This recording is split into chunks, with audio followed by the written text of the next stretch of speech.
Yung na-interview natin last time si Candy Tanyagras, no? Na may prophecy. Para hindi na tayo mangutang, di ba?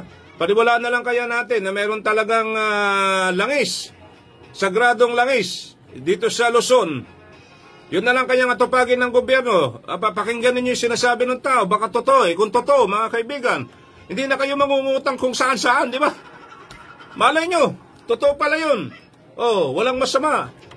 Matagal niya na sinasabi, ilang taon na, buti pa raw ho yung mga foreign investors naniniwala kung bibigyan lang ng go signal eh. Imagine nyo mga kaibigan, langis na hinahanap-hanap, nandito lang sa Pilipinas. Ako medyo sa totoo lang ho, gusto ko paniwalaan itong si Candy Tanyagras na nakausap natin last time ho mga kaibigan di ba? Mga kaibigan, kung yan ay galing sa Diyos, napakagandang balita at mas ang tawag doon partner, yung mas sisikat pa ang Pilipinas at makakatulong sa ekonomiya ng ating bansa. Hindi po ba? Masasabi natin talagang boom! Nag-boom ang ekonomiya ng Pilipinas dahil po sa langis na pinoproblema na rin ho ngayon. Kita ho ninyo mga kanyusik, nagtataasan ang presyo ng langis. Tama po ba?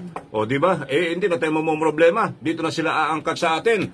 Ibig sabihin nun, mayaman na tayo. O di ba? Basta wag lang ikukurap, wala lang korupsyon.